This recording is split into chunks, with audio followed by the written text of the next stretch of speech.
that includes any evidence generated by criminal activity.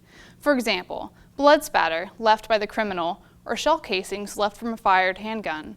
In other words, evidence created by the criminal at the scene of the crime. Some of this overlaps with physical evidence. Demonstrative evidence is any kind of representation of an object designed to present in the courtroom.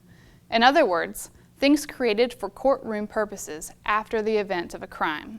Examples of this type of evidence would be photos, diagrams, x-rays, models, things like that. Another category of evidence is known versus unknown. Known evidence is evidence in which the source can be determined with certainty at the scene of the crime without later laboratory testing. For example, a blood sample taken from a victim at the scene of the crime. Unknown evidence is when you do not know the source of the evidence without performing laboratory testing at a later date. Examples of this would be blood spatter evidence at the crime scene. You only know whose blood it is after you do DNA testing back at the lab.